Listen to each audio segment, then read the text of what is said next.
Last week, Ontario's Minister of Finance unveiled the state of the province's books. And to tell us about the ongoing challenge of meeting Ontario's deficit deadlines, now that Premier Dalton McGuinty has announced his resignation, here's Dwight Duncan, Minister of Finance and the member for Windsor-Tecumseh. Welcome back to TVO. Good to be with you, Steve. We are going to go through some numbers which you know very well because they were in this book that you announced 8 days ago. However, our viewers may not know them, so let's go through some of them for them. Here are the numbers from the financial statement, starting with declining deficit numbers. The reevaluated deficit number for 2012-13 is now $14.4 billion, a big number to be sure, but $400 million less than was projected in last year's budget. The deficit continues, the projections say, to go down to $12.8 billion next year, $10.1 billion in the following fiscal year. How about revenues? Revenues are actually $113 billion, which is almost $500 million up than the 2012 budget projection. What happens with debt? Debt for the province of Ontario at the moment is north of $250 billion. Next year, anticipated to be $277 billion plus, and the following year, almost $300 billion. What's economic growth going to do over the next few years? 2% this year, less than 2% next year, a little north of 2% the following year, a little north of 2% the following year. Not exactly what you'd say is robust growth. So characterize it all, if you would, for us. What does the economy look like to you right now? We are in a period of modest growth, as is virtually all of North America, Western Europe, and even as recently as today, we hear new numbers out of China.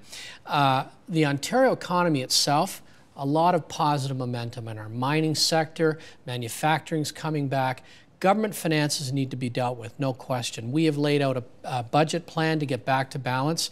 Last year it was $13 billion. We didn't think we'd be at $13 billion until another 2 years forward. Some people said, well, why don't you pull back your balance date 2 years? And I said, I don't want to do that because you want to always make sure you achieve your goals, and there's so much uncertainty in the economy. But you're still predicting 2017-2018 balanced budget. Right now, but we're 2 years ahead of where we said we would be. So it might be earlier. It might well be. Now, the growth numbers you cited, the uncertainty in the world economy, I'm confident we can make these targets. Even the credit rating agencies have said that we're beginning to meet what they need. There's great uncertainty around the world, but the we feedback can I'm get getting there. from people is that they're not sure how you're going to get there, because at the moment the deficit is sort of coming down like this, and you need it kind of to go down like this. Actually, the deficits come from $19.6 billion 2 years ago to $13 billion last year. That's almost a third. And you can get to zero within 5 years. Yes, and that's why we've laid out the plan. Now, we have to change our political culture in Ontario. Which means what? There have been 4 governments of 3 political stripes in the last generation, and each one of those governments has either doubled the debt or increased it, even in the case of the Harris government, at a time of 5% real growth annually in the economy, I think a 75% increase in the debt. And remember, the accounting today is different than it was then. The net debt that we refer to now takes into account all of the infrastructure we've been building. So every dollar in that, in fact, our deficit, the percentage of the deficit to GDP of the old accumulated deficit, that's the number we used to use, is actually at about the same levels now as it was 12 years ago.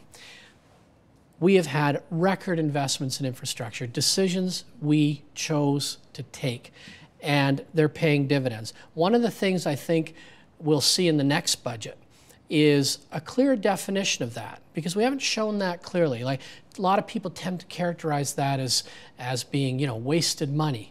You can link that net debt dollar for dollar to every new hospital, new school, new road, because we now amortize these things. Let me get you back to what you said, which was we need a change of culture. Yeah. Does that mean you need people to lower their expectations? I think we need political leaders to set the expectation that our first priority has to be, this is what I get passionate about. So everything is about results, yes, measured results, but also value. And we have started, and Ontario's got several years of heavy lifting ahead of it. The Drummond report gave us a good roadmap.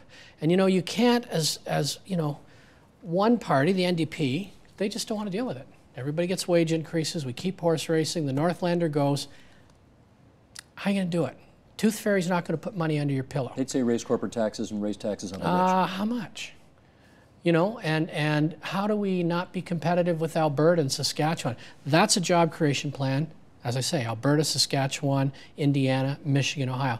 The Conservatives, on the other hand, talk about, you know, cutting taxes. I forget the figure Mr. Hudak used, but it's on top of the deficit. Not dealing with horse racing, not dealing with the Northlander, trying to have it all ways. I think we've got a demand of the opposition leaders, of the government. How are you going to get there? And you got to hold everybody's feet to account. Now, I've laid this out. My budgets have been audited. Our plan's been audited. We're 2 years ahead of where we said we would be. But make no mistake, the next 3 to 4 years in Ontario are going to be about getting back to balance. And that's where the hope and optimism is, because you know what? We do have a strong economy. Our mining sector is just really on fire right now. Agri-food business, very strong. Manufacturing coming back. Now, employment levels are still not where we want them to be, even though we've recovered every job lost and more in the recession. Not the same jobs, though. You've lost good-paying jobs and you've replaced them with less well-paying jobs. No, not true. Real wages are up. There are jobs in the new economy. So there's actually an increase in income. But the new economy jobs are a satisfactory replacement for the like $25 an hour manufacturing jobs that we once had? They are, and in fact, we're getting high-paying jobs back, Steve. Not that high-paying, though. Yeah, just about, because don't forget, manufacturing jobs have been on the decline for 30 years. And so real incomes are actually up, disposable income's up. As far as I know, and I don't know that much about this, but there are 3 ways to balance a budget. If you've got a deficit like this, you either lower spending, you raise revenues, or a mix of both. That's right. What are you doing? Lowering spending. Last year, if you check, we've lowered the rate of growth in spending less than 1%. That's hasn't been achieved in many, many years in Ontario. The challenge is, going forward, every leader is going to have to show and point out how they're going to do that. Because as Don Drummond pointed out, and with relatively modest growth in the economy, it's not going to come from revenues. You know, when I hear the NDP talk about raising taxes, the only tax that's robust enough, like raise corporate taxes, put it back to 15%. Make yourself uncompetitive with every other province, virtually. It's only each $1 billion. Okay? What about the HST? That's the only one that's robust enough. So? Well, I don't think there's any appetite for that. I certainly wouldn't support that. I mean, our consumption taxes are high, so you've got to deal with the spending side. And you've got to lay out a plan to do it. For instance, the wage freezes. If we get wage freezes, we can keep people employed. If we don't, and when I say people, it's not senior executives at Hydro One. You know what? It's nurses, frontline healthcare providers, it's teachers. Because that's, you know, that's where most of the jobs are, and that's where most of the money is spent. You brought in a surtax on well-off Ontarians a while ago, and you thought you would raise, this is people making north of $500,000 a year. How much did you expect to get for that? We don't have firm numbers yet. We thought between $350 and $400 million. It's probably going to be around $200 million. Because people know how to shelter their income at that level? I think in part, yeah. So was it worth doing? So. We had to. I mean, that was the only way we get the budget passed. It's not good policy. And by the way, Ontario already has a very progressive tax system. I think the way to make your tax system more progressive isn't to raise it at the top end, it's to lower it at the bottom end, which is what we have done consistently. The child tax benefit, as part of the HST plan, we cut the rate on the first $37,000 of income, took 90,000 people off the tax rolls. When you look at our economy, when you look at our tax system, we actually have a very progressive tax structure. You referenced Don Drummond a while ago, and you have followed some of the Drummond report, but you have rather purposefully ignored some of the larger recommendations that he came forward with that would have saved a lot of money. For example, the $1 billion you borrow every year to subsidize people's electricity rates. Might you revisit that? Well, those are budget decisions, but what I can say is this. There are only, I forget how many hundreds of recommendations. We've only outright rejected 9 of them. But those are the ones that represent potentially billions in savings. Well, they also represent things like full-day learning, which we think would be penny wise and pound foolish. I just met with Don the other day to review progress to date seek his advice and input on how to move forward, because we are moving forward with a lot of them. By the way, he recommended on horse racing, he recommended on the Northland. And then, you know, Mr. Hudak, could he get something, says you got to do every one of these, and then he started saying, no, you don't, not this one, not that one. Drummond said that if you want to disregard some of his recommendations, you got to put something else in its place if you want to balance. Yeah. So you disregarded the $1 billion. I'm also ahead of where Don said we would be on the deficit right now. Okay, but if you want to ignore his recommendation to get rid of that $1 billion subsidy on electricity prices, what have you put in there instead? We've got $1 billion in savings. I'll refer you to the addendum to the budget that we published. Unlike the federal government, who are hiding where their cuts are, we actually put out a separate edition to show precisely where they're coming from, because we are doing it. And we're now ahead of where Don thought we would be at in the deficit, and we're on target to continue that downward trajectory more quickly than even we thought. You're the guy who brought in the 2-year wage freeze. Yeah. Which would save you $2.8 billion in salary over the next couple of years. Teachers. Teachers. If the courts find that unconstitutional, what's Plan B? There'll be teachers laid off, because we have not funded those increases. The money is already taken out of the budget. That's what is, you know, the reality. And so it's freeze wages, or how many teachers lose their jobs? Well, we estimate about 10,000, then 10,000 support workers. So 20,000 people altogether from education. Yeah. So you better hope this law is constitutional. I would think it is. We've taken what I think is a reasonable approach, but that just points out and highlights, you know, why it's, you know, Mr. Hudak talking, well, freeze them all and cut them right now, intervene with their collective agreements. That isn't going to work. Okay, life has changed. From the court's perspective. I understand. Life has changed a little bit since you brought this thing out. You announced it on a Monday morning, and on a Monday evening, the Premier resigned. Yes. How does that change your ability to do what you feel you need to do?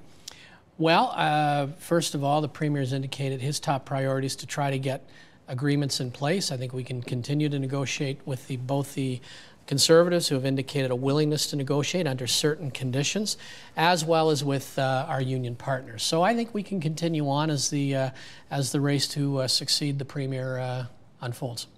Well, since you've brought it up, I remember reading about you once upon a time that you said, when Dalton McGuinty goes, I go too. Have you reevaluated that? I said that I'd be 3 weeks out the door after him. I've been rethinking it. I've had a lot of inquiries from interested Liberals, a lot of offers of support. I haven't made my final decision up. Sounds to me from that last interview like you're a guy who's leaning to getting in. Am I wrong? Well, it's either that or becoming a relief pitcher for the Detroit Tigers to replace Valderi in the World Series. Coke is doing well. They may not need you as a stopper. But seriously, you are really kicking the tires hard on this thing, eh? I have, yeah. And what are you waiting to find out? It's a big decision, and I think anybody that has been through this, and there are a number of people have been through it.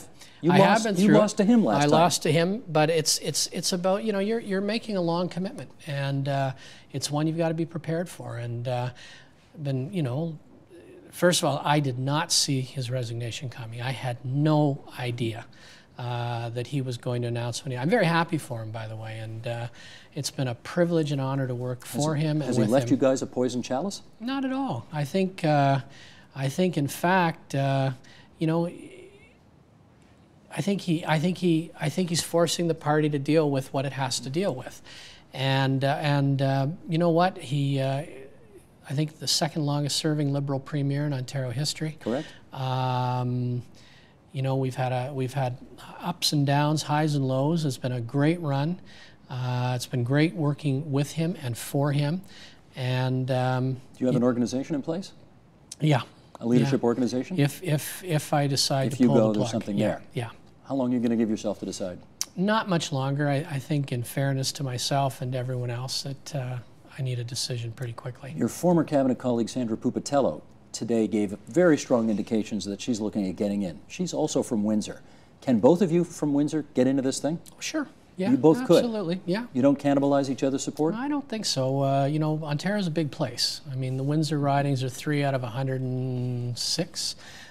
So, you know, I mean, obviously I don't think either one of us would be comfortable in that circumstance, but sometimes these life deals you these curveballs.